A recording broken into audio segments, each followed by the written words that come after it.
All right. What is going on, YouTube? Josh here, Momentum Productions. This is the first live stream of the year. So excited to finally be back on this live stream. I'm using Google Hangouts now, so it should be a lot more stable than using other software to help me out with this live stream. So, how's everyone doing today? First of all, how is the start to your 2018 new year? Hopefully, you have some motivation to go out and shoot, try something new. Let me know. It would be great to get some of your feedback, what you're thinking about my latest content. And this channel is based off of you guys. It's based off of your feedback. So any feedback you give me would be the best. Be the best for this channel and all that good stuff. So yeah. All right. Let's see who is here. Hey, dude, what's up? Nathan, hi, how you doing? Everyone's doing well. Good, good, good. So people are happy with the content, hopefully. Nathan just said that he received his June Crane 2 days ago. Awesome. What do you think about it, man? What do you think about it? Let me know. Yeah. So if you guys have any specific questions, I try to do these live streams once a week at least, even though I don't. I try to get on here as much as I can. That way I can help you guys out live. So if you have any questions that need to be answered, please ask me now. I use this live stream as a tool to help you out.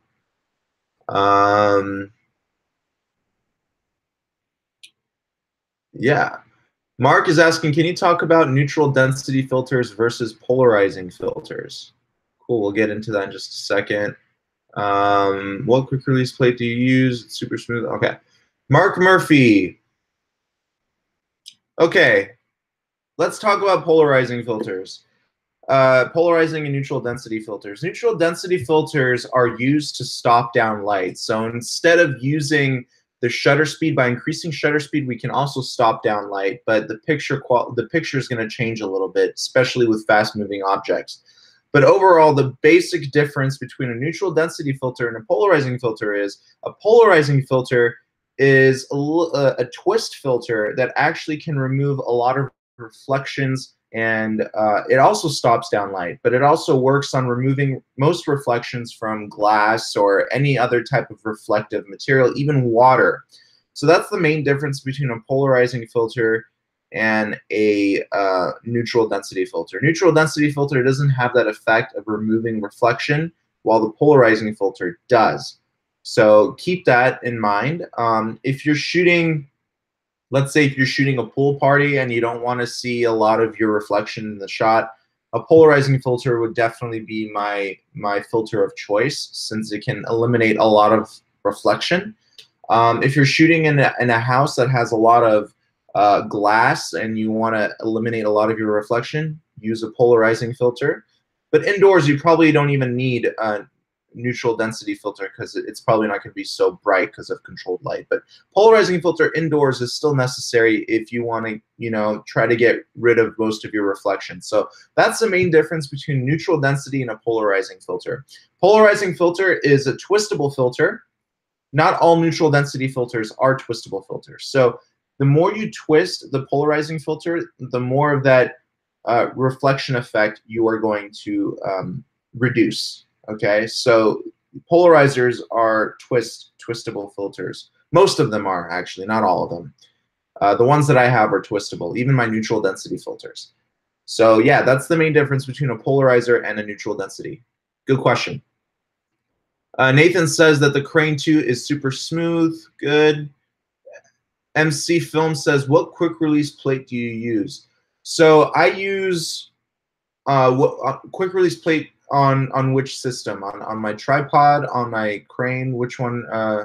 Which kind of support system are you asking about? Prite Media says, I'm 17 and own a Sony a6500 and a June Crane version 2. Am I going in the right way with my choices on a budget? Oh, you own an A6000, excuse me. Yes, you are going definitely the right way. For a 17-year-old to have a gimbal and an A6000, great setup. You can do some incredible things there. Keep going, man. Start using some of your other monies that you have in your account to get lenses. That's where I'm at. I'm done investing in new camera gear except for lenses. Hopefully the A7S Mark III won't come out anytime soon, because if it does, I'm going to buy it out of just impulse.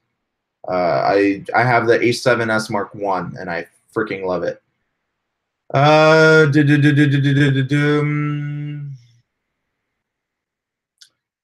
Not getting cinematic lighting, help. Can you be more specific with that question? Vasily is asking, have you ever experienced a situation when a glide cam is perfectly balanced, but once you turn the glide cam 90 degrees, it becomes unbalanced? Yes, and I made a specific video on that on my channel. Check out my glide cam playlist. I have like over 40 glide cam tutorial videos. They're older. They're made probably over a year ago, but I talk about what happens when that happens. Like, what it's usually a manufacturing defect. So if that happens to your glide cam, usually, not all the time, but usually it's a manufacturing defect. The company did not properly balance the actual gimbal in the center of the whole system. So as you turn it, it might slightly lean off of balance. So that's that could be a problem.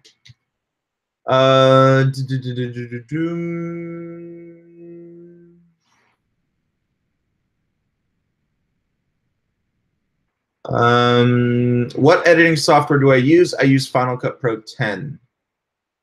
What focus mode and area option do you use when using the G1 crane? So I use the wide focus mode on my Sony A9. I made a video actually with Jason Vong talking about some other manual focusing options.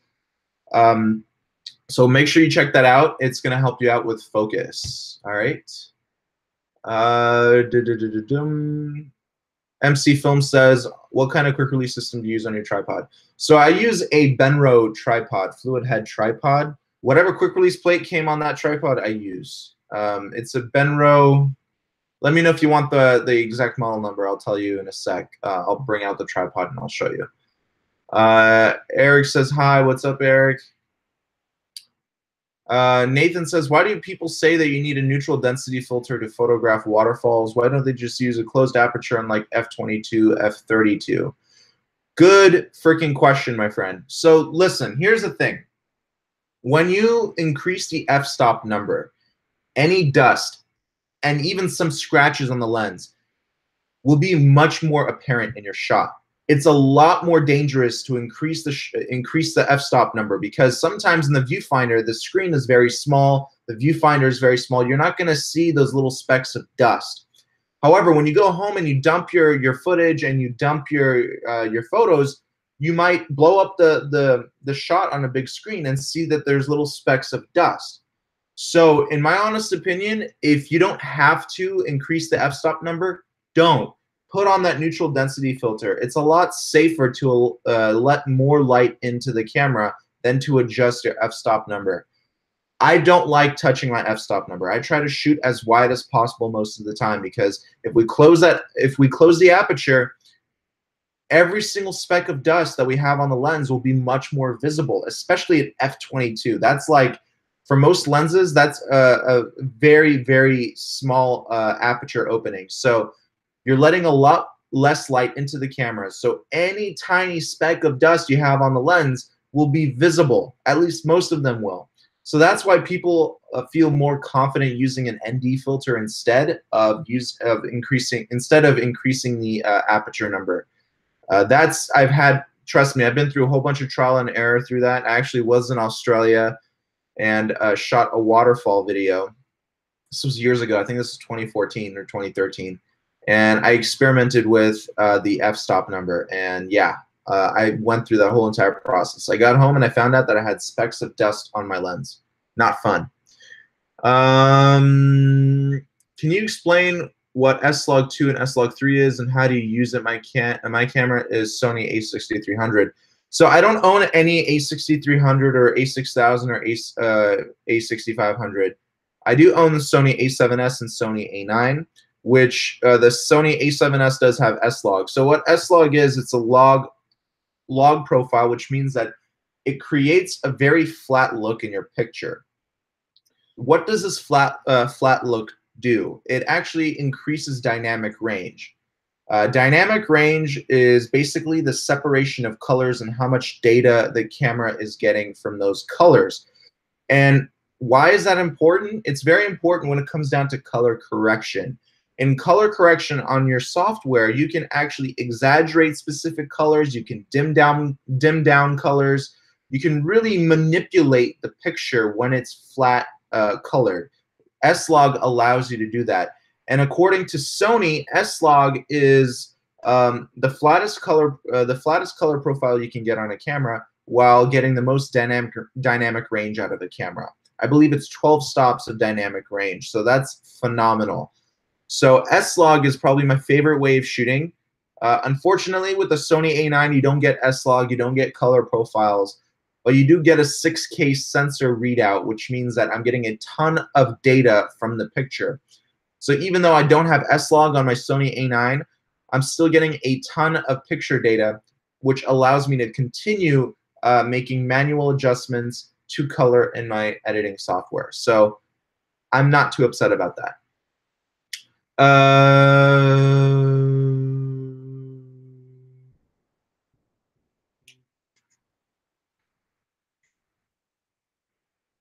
Okay. Next question is, would you still recommend the Crane V2? You seem to only shoot with the Crane 2.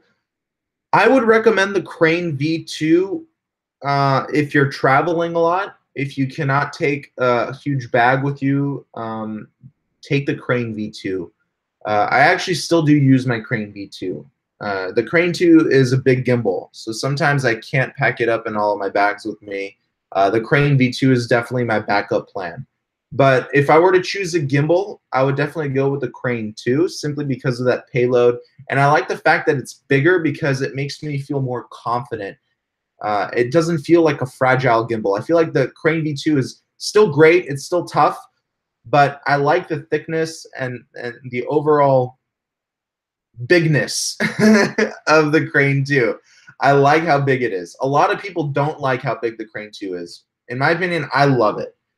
But I do understand why people don't like it. One, it can be very heavy. Two, it's not that travel friendly. I mean, there's definitely some reasons why people don't like the Crane 2 as much as the Crane V2. But for me, I look at the payload and I look at the versatility. And for me, the Crane 2 has both of those features that the Crane V2 does not have. So that's why I shoot more with the Crane 2 than I do with the V2. But as I said before, if you travel a lot, the Crane V2 is probably going to be your best bet since it can easily split up into two different pieces and go right into your camera bag. How do you recommend walking with the Crane? Okay, so I have a video on that, my friend. I have a video on that. It went pretty big, over 50,000 views. So check it out. It's on my Crane playlist. So check it out, please. You definitely need to look at that video and a lot of other videos that I made on the Crane. Julian is asking, Sony A7R2 or A7S2? That all depends if you want to take high-res photos or not. Are you a photographer or a filmmaker? If you're a bit of both, then the A7R2 is definitely your choice. But if you're more of a film person, A7S2. When shooting indoors, LED bulb softbox is making a bluish tinge. It doesn't look good. All right. Are you looking for a solution, or are you just telling me that? That usually has to do with the quality of the light. So that's why bluish tinge. Okay, this is a very good example of why color rendering index is a very important thing to look at when you're buying an LED light. This is what I've learned over the years of buying cheap LED lights and expensive LED lights. This is the biggest difference between the two. We have this thing called a CRI rating, stands for Color Rendering Index. And it's basically a scale from 0 to 100 based off of how accurate the light is. And we base this accuracy comparing these lights to actual daylight.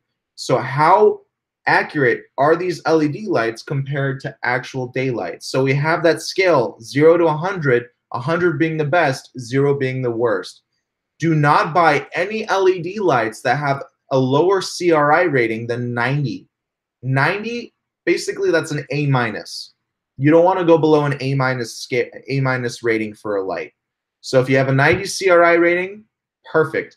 Most of my lights have a 95 or over 95 CRI rating. So that's a solid A. That's the type of light that you want to be using.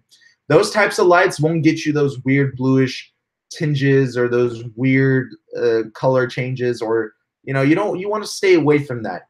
95 CRI rating, 90 CRI rating, that's the area you want to be shooting with those lenses.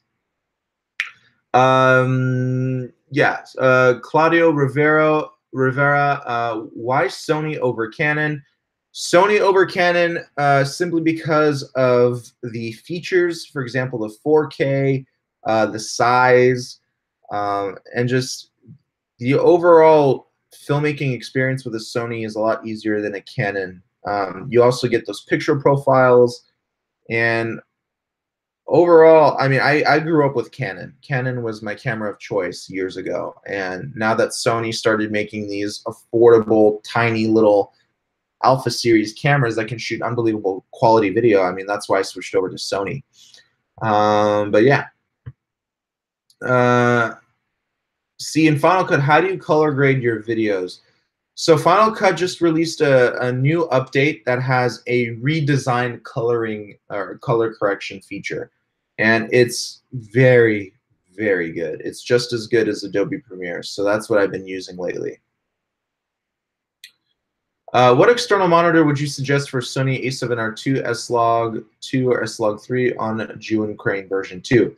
I made a video on that. I used a Sakani 5-inch touchscreen monitor. Go ahead and look for it on my YouTube channel. You'll see exactly what kind of monitor I'm using. Good question. Forza Italia, is there any free editing software available to color grade? That I don't know, my friend. That I don't know. By the way, MC Drone, thank you for your super chat. I appreciate that, guys. If you find any of this video helpful, any of this live stream helpful, please throw me a super chat to help support the channel. If you cannot donate at this time, please share this channel with your friends, family, or anybody interested in filmmaking. That would, honestly, I'm trying to get this channel to be a very large filmmaking community, okay? So please help out by sharing or donating. Thank you very much. Let me get back to that question. Is there any free editing software? Yes, there is free editing software called DaVinci Resolve Lite.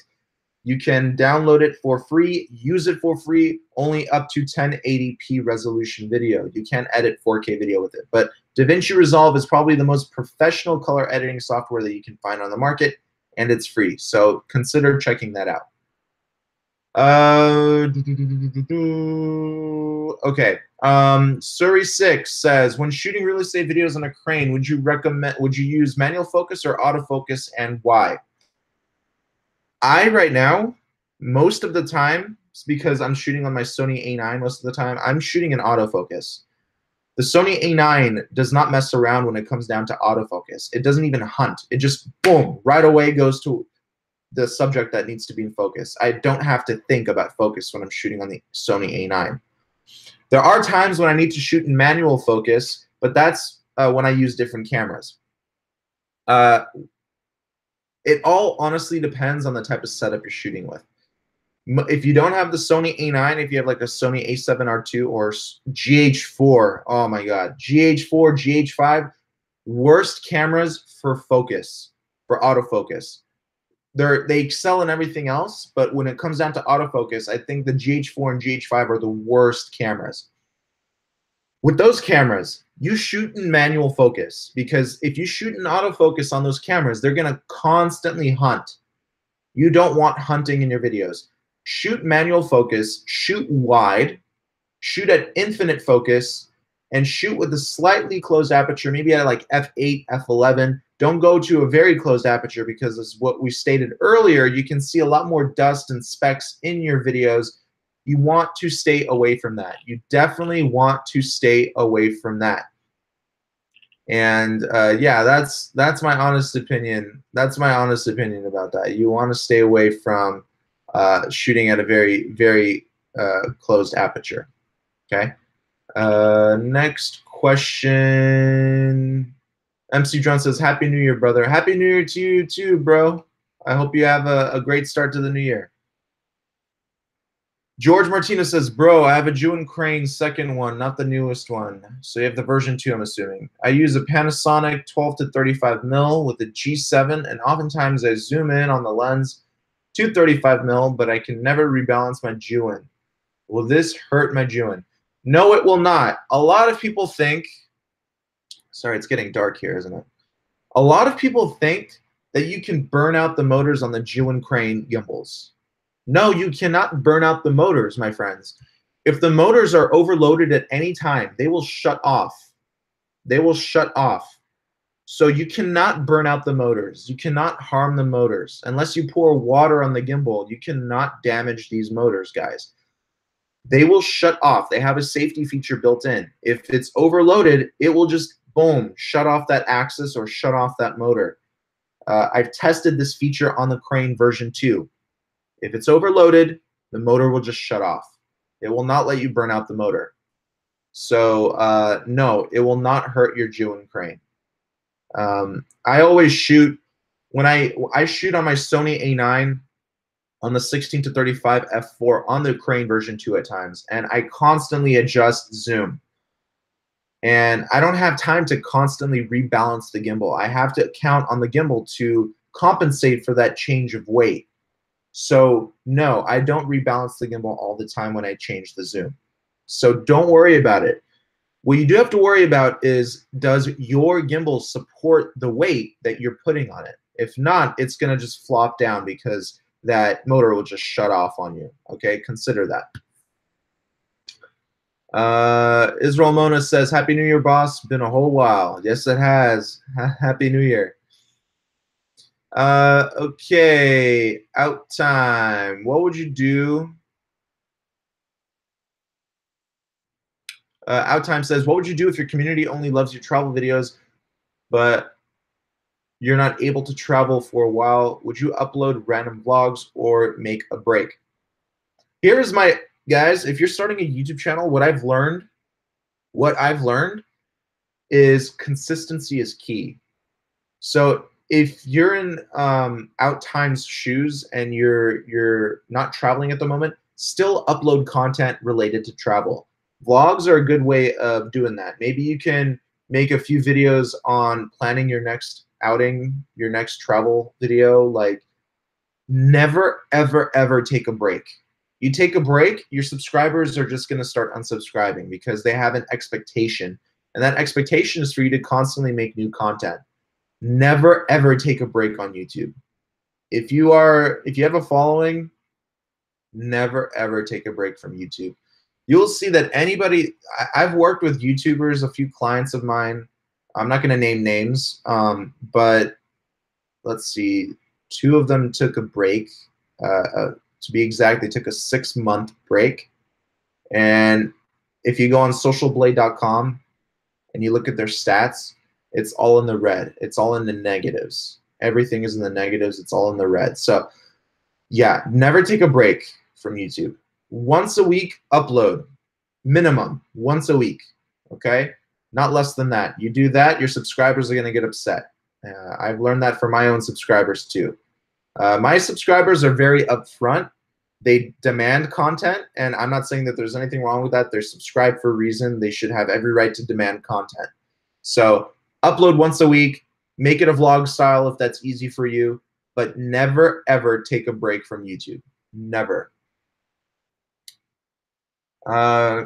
Okay, D, the newer LED lights are great and a good price. Yes, they are. I have the newer LED lights right here. 600 LED lights, LED beads per light. Muataz Muhammad, I think I'm pronouncing that right. Sorry if I'm not. You're asking, so Jewin Crane version 2 can take 1.8 kilograms, okay? Last night, I see some video how to update your June Crane version 2 to fly with 1.8 kilograms. So is Crane version 2 not take 1,800 grams without this update? So the version 1 of the Crane will not. If you have the version 1 of the Crane, you have to update it. The version 2 already comes built in with that update with 1,800 grams. Yeah.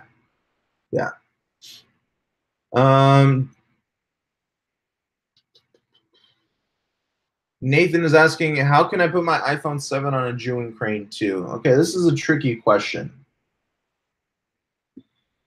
So there is a minimum payload for these gimbals. I think on the June Crane 2, it's like 1.5 pounds or a pound, something like that. Clearly, an iPhone 7 does not weigh a pound.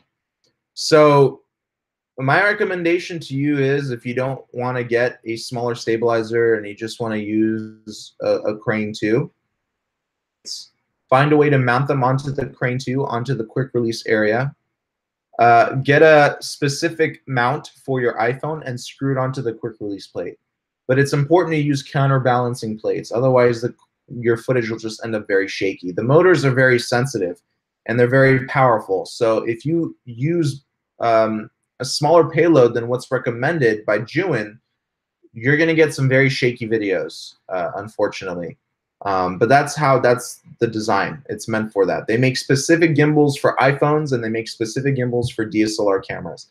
But you can definitely hack the system.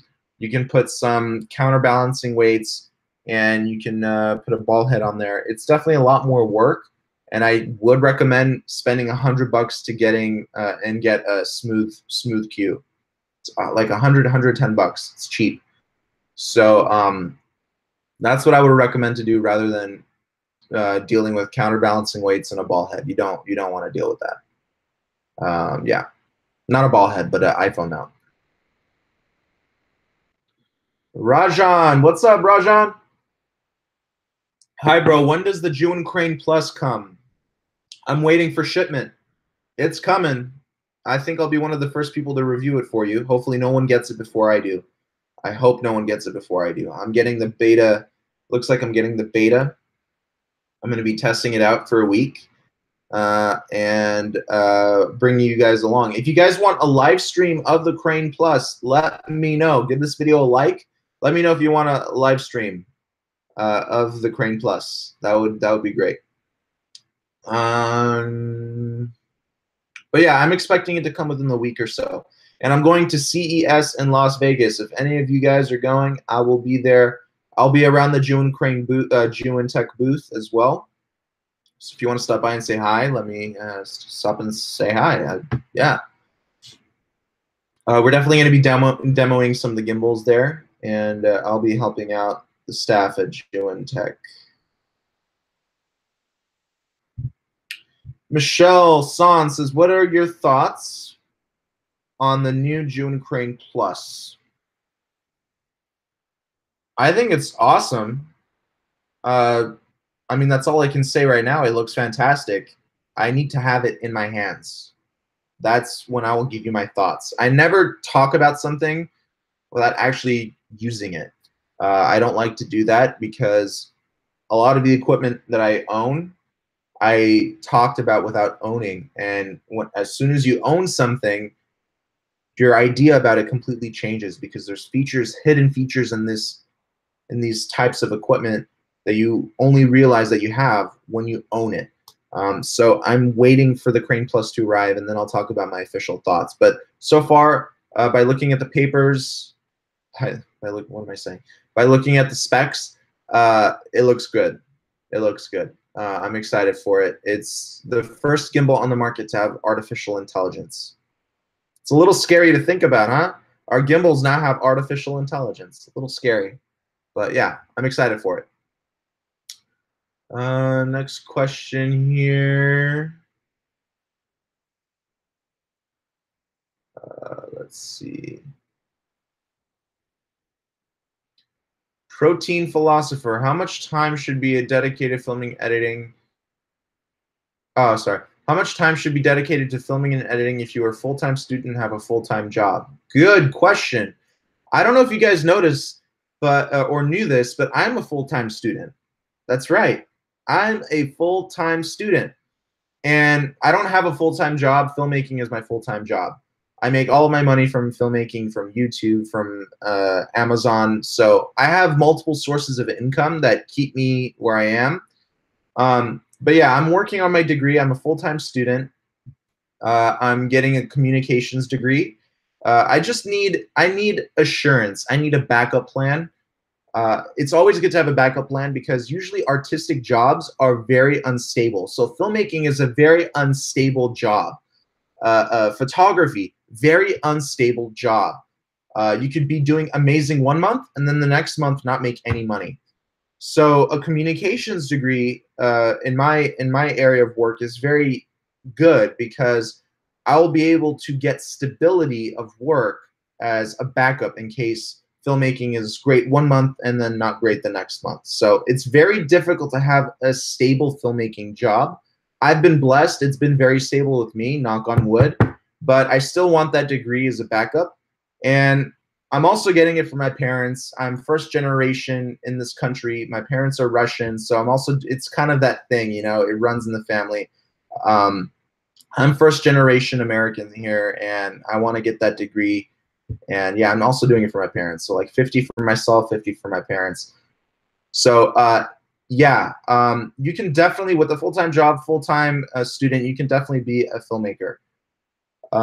In 2012, I had a full-time job and I was a full-time student, and I was still outputting YouTube videos. So if I can do it, you can do it. So do it.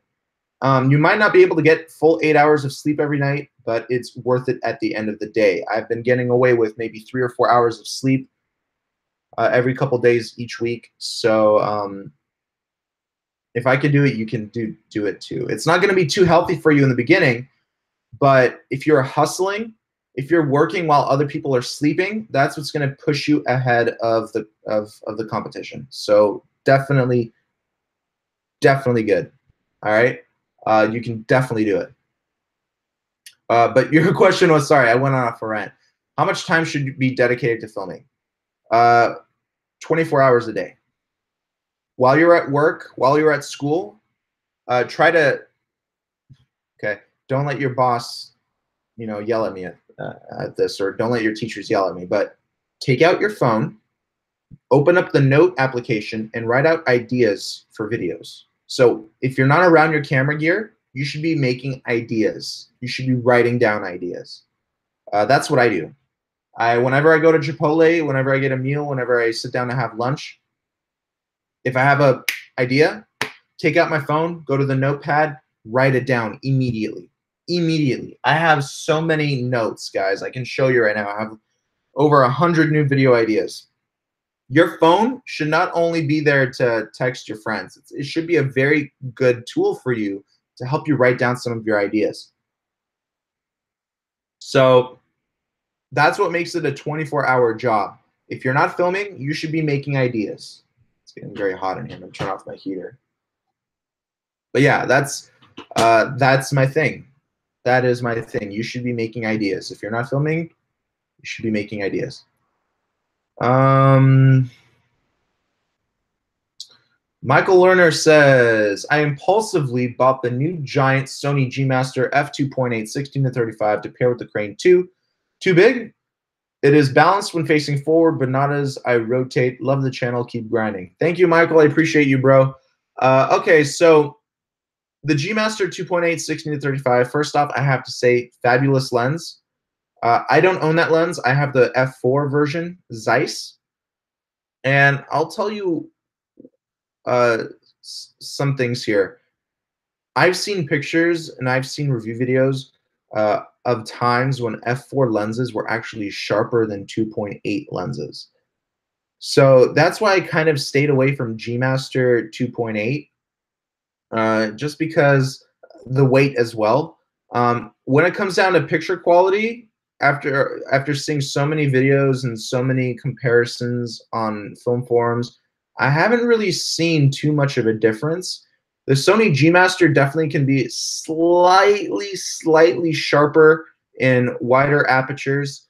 than the Zeiss F4. But honestly, if you're not counting, if you're not like in the screen, or if you're not looking at on an IMAX screen, you're not going to notice too much of a difference between a 2.8 and an F4. Where you're going to really notice a difference, however, is depth of field. That's going to be very, very noticeable. You're going to get a much more shallow depth of field on a 2.8 than an F4. So if depth of field is a big part of what you're looking at, then the G Master is for you. But when it comes down to picture quality, I don't think there's too much of a difference. And I go after picture quality. Depth of field on my F4 lenses are already fantastic. I'm very happy with my my F4 lenses. I have a Rokinon 2.8 14 mil. And I'll be honest with you, whenever I use that lens, it doesn't give me a shallower depth of field than my F4 Zeiss, which is odd. My Zeiss honestly looks better than the Rokinon, but the depth of field doesn't look that much more shallow. However, I am getting a Sony 85 mil 1.8. Obviously, I'm not going to be using that lens on my gimbals, but it's going to be more of an artsy lens, more of a portrait lens. That's going to give me my beautiful shallow depth of field that I've always been wanting. I want to start doing more photography stuff. I don't mean to cuss, but I'm a shit photographer. I'm not good at photography. When I was shooting with Jason Vong, I asked him for photography tips because he's a photographer and a filmmaker. I'm just a filmmaker. For some reason, guys, when it comes down to taking photos, my brain just shuts off and it's like, okay, let's be stupid with photography. So I need to learn more about photography. When it comes down to filmmaking, you know, I'm obviously still learning a lot more about filmmaking every day, but I need to start doing more photography stuff because I think it's important as a filmmaker or as a photographer to know both sides, filmmaking and photography. That way you get two different perspectives and you can actually get more creative with your shots. Yeah, I'm just being honest with you guys. I'm not the best photographer at all.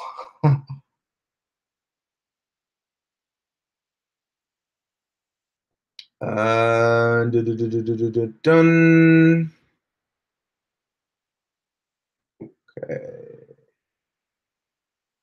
Sorry6 says, I have a 16-35 lens on an A7R2. What motor weight should I be setting on the crane to? Medium. Yeah, actually, you can get away with the low.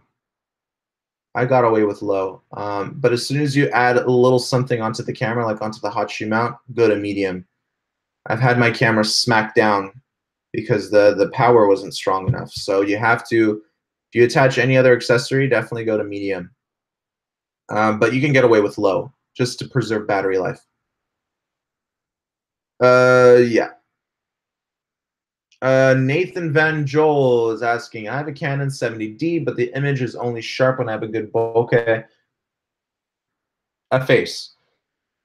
But when I, for example, film landscape, it's kind of noisy, ugly to be honest. Is this normal?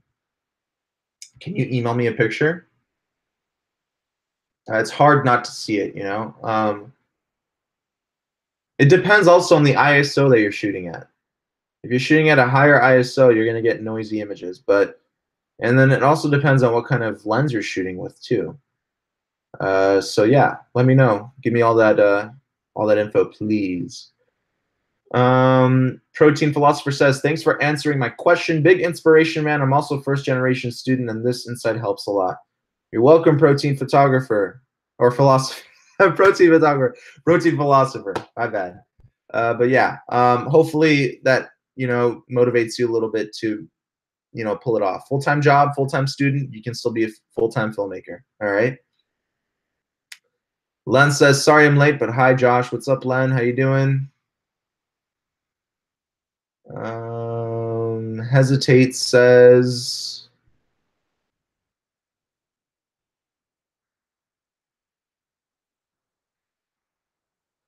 hang on here.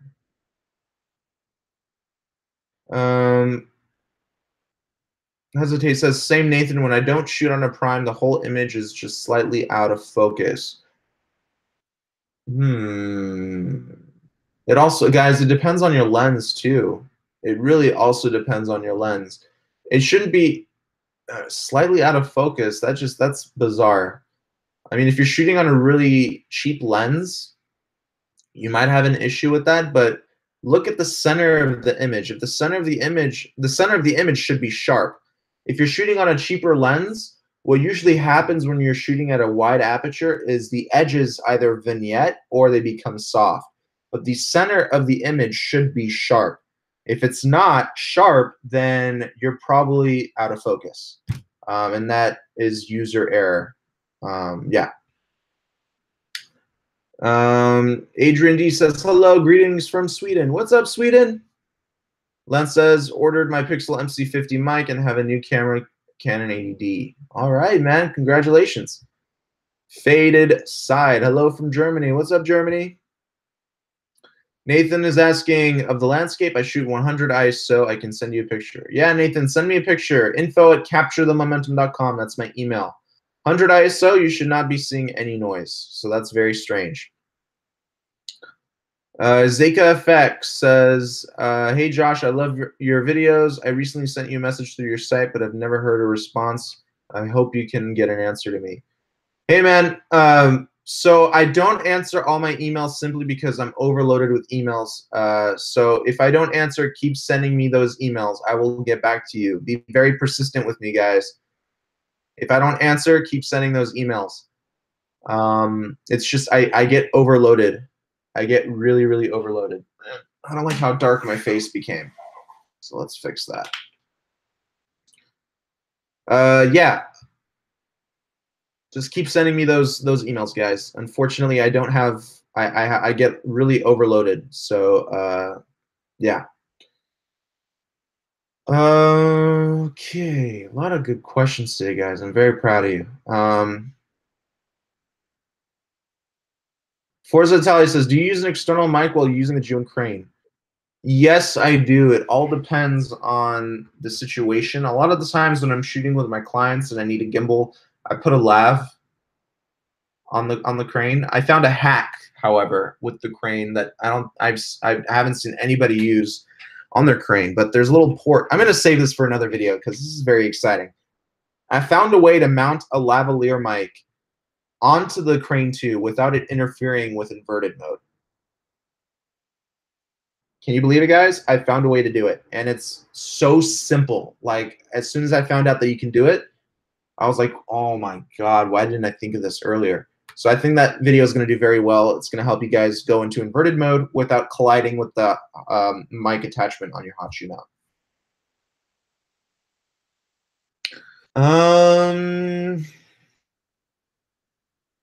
Okay, what else do we have here? Adrian D says, I'm just starting out with making commercials for small businesses. Will the Sony a6000 with the kit lens, Crane V2, and the 16mm 1.4 be enough for me in the beginning? What kind of kit lens do you have? I'm getting away from kit lenses, guys. Yeah, kit lenses are good to start off with, but not with. If you're already starting to make commercials for small businesses, you should already start investing in some good glass, because, yeah, it depends on what kind of kit lens you have. There's some really good kit lenses, so let me know. Adrian D says, what other equipment do you recommend? Oh man, I can go out on days. I need you to be more specific with your question. Like, what other lights do you recommend? What other, cages do you recommend? Stuff like that. But I can go on days and days talking about equipment.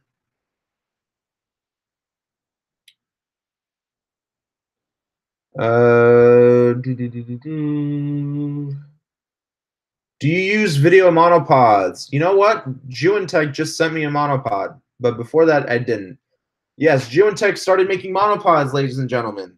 They are in the beta stage right now, but I do have a monopod from Juentech.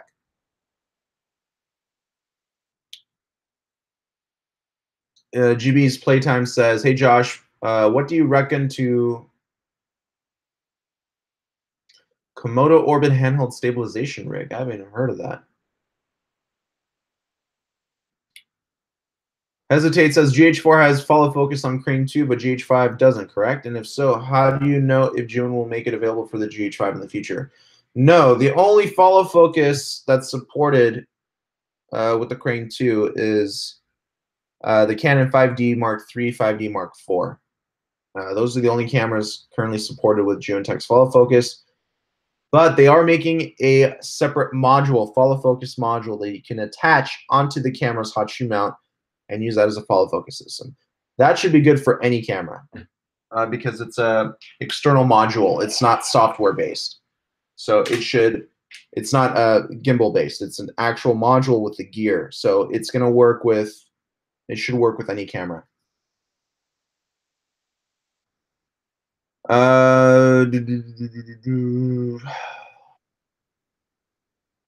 D says, hey, I shot everything on a pretty important shoot the other day. Duh. Everything looks bluish. I've used white balance dropper tool in Premiere. It kind of fixes it. Any other tips to correct it better? D says it's a white balance issue. I definitely agree. It is a white balance issue. Oh, man. That's a tough one. So try getting I haven't had a massive white balance issue ever. Actually, I did once in my correction software. I used Final Cut to correct it, to be honest. And you're gonna have to work with the hue and the saturation, not only white balance, but the hue and tint. Tint is very important. So when you're looking at color correction software, you have to work on the temperature, the tint, and the hue. And if you mess with those sliders, you can actually counteract some of the inaccuracy in the white balance. I really don't like the lighting that's happening here. Yeah, that's what happens when you use a cheap webcam. But yeah, hue, saturation, tint, all those are very important. Those go along with temperature, white balance. So try and mess with that. Name some good kit lenses. Oh, man. I don't own kit lenses anymore.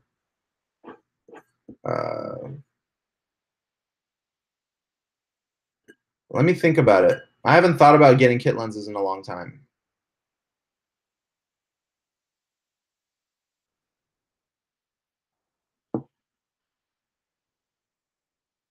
Len says, when filming using a gimbal, I found that the light changes. An example, the sun goes behind a cloud. I have to change the ISO to be set to auto. Yeah, you can. Just make sure that your camera is accurate with its ISO reading, because I had this issue with my Canon 5D. When it was on auto ISO in video mode, it would actually flicker. It would go bright to dark, bright to dark, bright to dark. It would never find a medium. So be careful with auto ISO.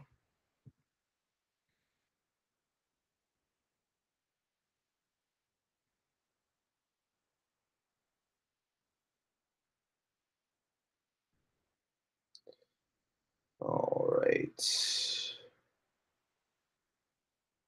Here's a picture of 70D at ISO 100, 18 to 35. I might also find it ugly because I use the 4K iPhone 7 camera. The noise is invisible in this example. Okay. Send me an email, though, where the noise is visible. Adrian D. Does the A65 IBIS help much with making the footage even smoother when the camera is attached on the gimbal? Will it be smooth with no micro jitters if I use the A6000 Crane V2 and a 16mm 1.4? The answer is yes. IBIS helps a lot. It also helps that your camera has accurate IBIS. For those of you who don't know what IBIS is, it's in-body image stabilization. So when I had my Sony a7R II and I used IBIS, there were moments where the IBIS counteracted the gimbal's motions, so I got jittery movements. With my Sony A9, however, whenever I use IBIS, I don't get that issue. So it depends a lot on the camera that you're using. IBIS can work very well or very bad on a gimbal. It depends on the manufacturer and their algorithms with that IBIS system. The Sony A9 does a fabulous job. I heard that the GH5 has the best IBIS in the world. I haven't tried the GH5 yet, so I wanna look at the GH5 IBIS definitely. Kuba Kuba is asking, got a glide cam and thinking about Crane 2. Do you think it is a good setup for events? I need to change lenses, wide and close-up, need a fast and yeah, you need to be fast. Okay, so yeah, Crane 2, definitely. Definitely good setup. Crane 2 with the dual handle system. If you're shooting events, you're going to get tired, so you need a dual handle system. Definitely, definitely. Is there any difference in the picture quality when comparing Canon 70 to 200 normal lens and 70 to 200 IS2 lens? What do you mean normal lens? I need more specs. Uh, Adrian D is asking, or is optical image stabilization lenses better? Honestly, I would get both optical image stabilization and IBIS. I'd use both. Again, like I said, I updated my Sony camera's firmware on the lenses and the body itself, and IBIS works unbelievably.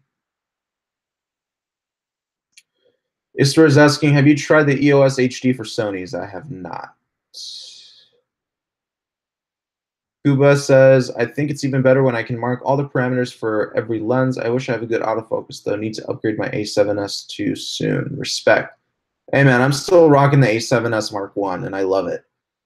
We'll see if the A7S Mark III doesn't have 4K at 60 frames per second, I'm not buying it. That's like a big deal. 4K 60, big deal. It's not in the new A7S III. Not buying it. Thanks. I thought I might be the case. I'll practice. I've been using the GH5 cracking camera, bad autofocus, and I've literally just realized that I didn't have IBIS turned on for 6 weeks. I need to get my things in order. Nathan, go ahead and email me that photo, bro. Please email it to me. Yeah, guys. Fantastic. This is very, very good. Very good live stream. Wow, I answered all of your guys' questions. Look at all these questions. Oh, man. All right.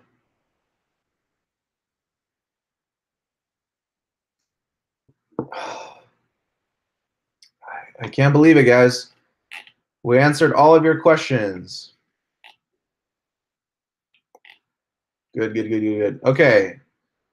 Isra is asking, any thoughts on 35mm 1.4 Distagon for video? I haven't tried it, but all the specs, check out. Check out some of the reviews online and let me know what you think. Adrian D, I have the 16 to 50 3.5 5.6 kit lens and the 16mm 1.4. What other lenses do you recommend for making small commercials with the A6000? All right, maybe I can send you some links. I don't know. I don't remember if links work properly on chat. But let me go to B&H. Maybe I can help you out. Better yet, can you email me? I don't want to email me.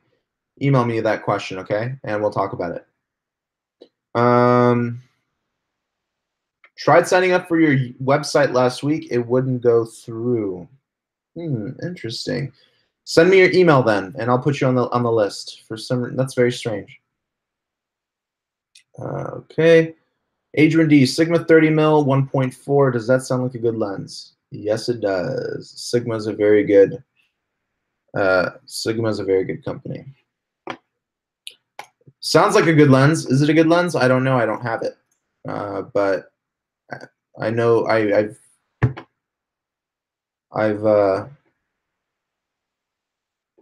looked at the specs. Whoa, Nathan, I'm looking at your photo, bro. What's going on here? Everything looks soft.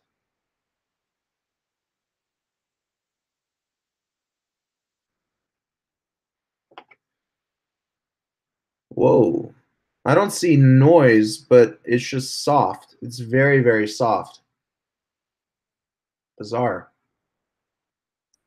This is definitely going to have to be, I would think that this is a lens issue, my friend. Yeah, I think this is a lens issue. Oof, it's very, very soft.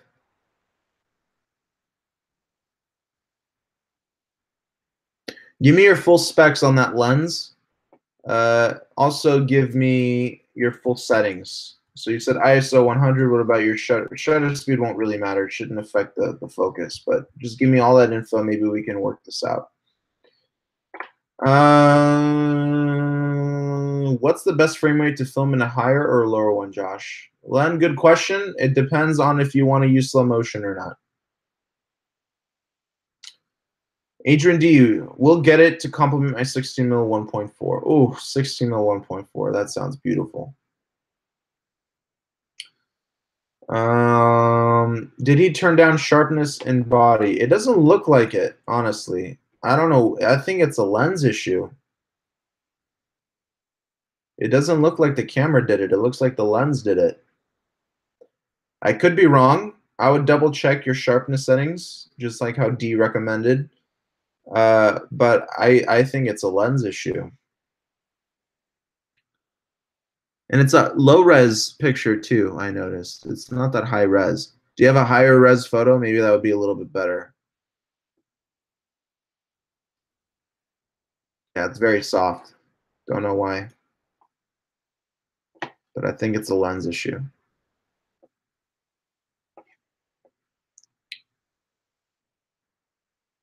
Nathan, you mean I should shoot with another lens or that my lens is broken? So this is a good test. I want you to try another lens. If that lens comes out very sharp, then you know it's a lens issue. If you shoot it with another lens and the same softness comes up, then you know it's a camera issue. But yes, change out the lenses. And whatever you do, people don't shoot in the wrong white balance either. Yeah. So a lot of my shoots, I use automatic white balance, even though I tell you guys not to do it.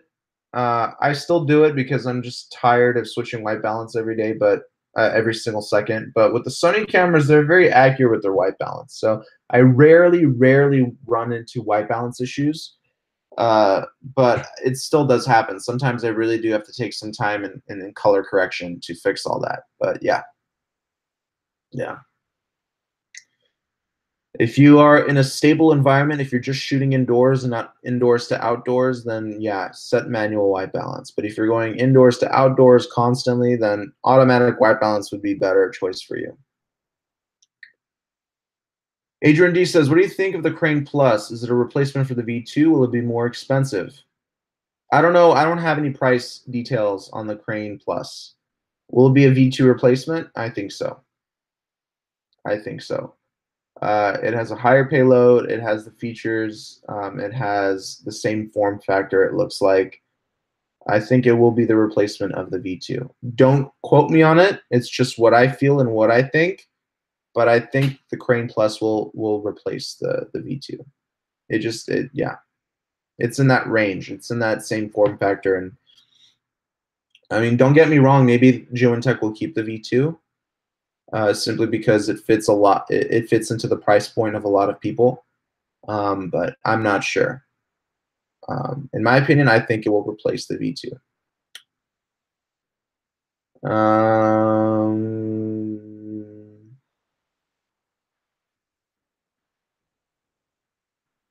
D says the Panasonic's auto white balance is pretty orange.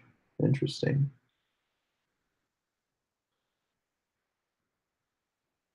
So would it be good for the C300 cameras like that? The Plus. C300 is a heavy camera. I think it would still work, but with a very light lens. I haven't. I don't know, man. To be honest, I don't have a C300 to test it out. I haven't seen any pictures of a C300 on the gimbal. I can't tell you, unfortunately. But just to be safe, I think it would be better to go with the Crane 2 because of that payload. I don't even know. Can a C300 fit on the Crane gimbal? I don't even know, man. I didn't even think about that. I don't know about the clearance. I definitely don't think it can go into inverted mode. Yeah.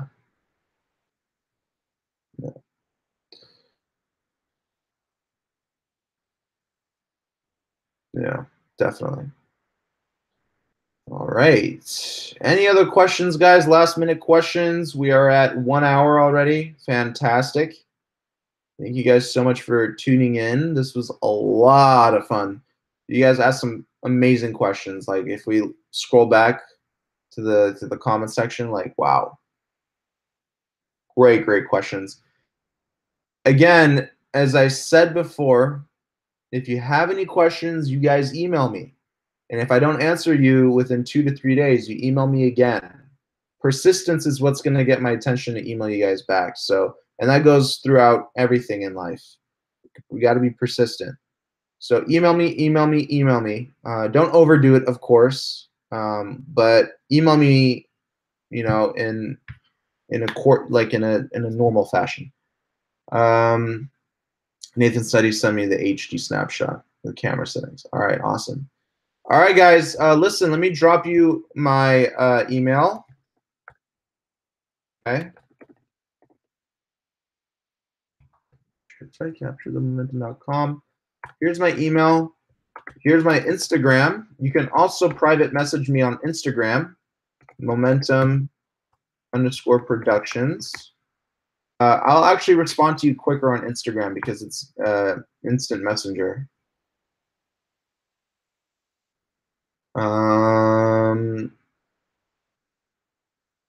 Yeah. Okay, I'll answer these last 2 questions that are coming in. D. Okay, shooting manual on the crane with a remote. Can it be done? With what remote? With which remote? Oliver, hey man, love your videos. Question, aside from the Jewin Crane 2 carry case, do you know a bag that would fit the Crane 2? I made a review on a Think Tank Photo roller bag. Check it out on my YouTube channel. It's one of my earlier videos. Check it out. Check it out. All right. But yeah, guys, as I said earlier, check me out on Instagram. By the way, do you guys like the Jason Vong videos? I mean, the collaboration that we're doing together.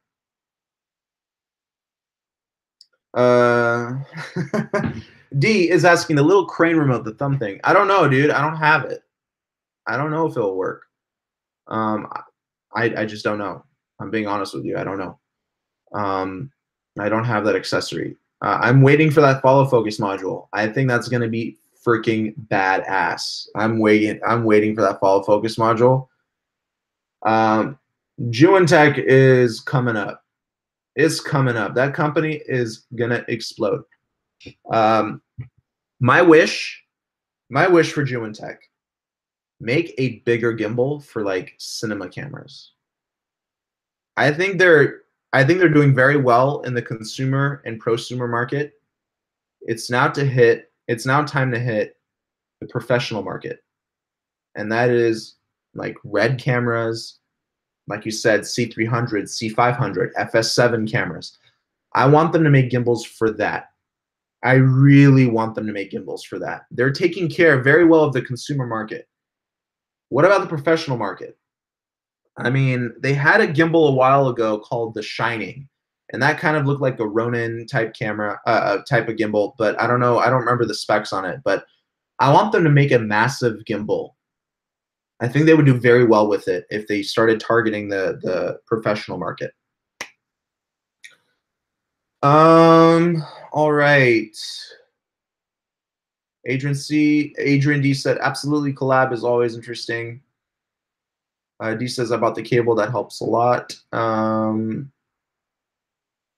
Len says, yes, absolutely, well done. The Vong is never wrong. That's right. John says, hey, Josh. What's up, John? He says, without a doubt, the market needs that. Yeah. I mean, I love the single-handed gimbals that Jewin makes, but I think it's time for a larger gimbal. I think it's time that they started thinking about the professional line of cameras. FS7s, REDs, maybe they can even make a 30-pound payload gimbal for you know, Alexas. That would be great. By the way, I'm thinking about buying Alexa Mini. I really want to consider that in the future. Alexa Mini, beautiful camera. Oh my God. Alexa Mini. Yeah, I'm thinking about that.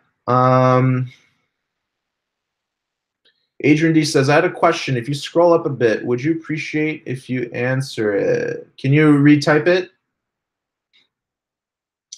D says, rent the Alexa Mini first. Yes, good idea. Good idea. All right, guys. I'm over an hour now. My throat is drying up. I gotta rest my vocal cords. UAV video says, hey man, I appreciate all that you do on YouTube. Super helpful for someone getting into filmmaking. Thank you so much for watching. Oh my God, all these questions are starting to come in now. Wow. Okay. Guys, listen, I implore you, email me, info@capturethemomentum.com. Follow me on Instagram, momentum_productions, and DM me. DM me these questions. I will reply to you. Okay? So do that, and stay tuned for the next live stream. It will be coming. Again, as I said before, I don't know all the answers to your questions. There's cameras and other equipment and lenses that I don't have that you have, so I can't answer everything, but whatever I can answer, I will answer. So again, email me and follow me on Instagram and DM me on Instagram. All right, guys, I love you all so much. Thank you so much for watching, and stay tuned for more content. Again, if you're going to CES in Las Vegas, I will be there. Stop by the Jew and Tech booth. I will be there. I will be around the Think Tank photo booth as well. I'll be visiting my sponsors and talking to everybody. So don't be shy. If you see me, say hi, okay? All right, guys. Thank you guys so much again. So much for watching. And stay tuned for more content. And last thing before I go. If you have any constructive criticism on the content I'm releasing, negative or positive, send it to me. I need to learn from you guys. I want to know exactly what kind of content you want me to put out. Lately, I've been kind of spitballing it because no one's been giving me the stats that I've requested. That's why I'm doing more polls. Polls help me out and allow me to decide what kind of content I should release. Some of my videos will get 10,000 views within the first week.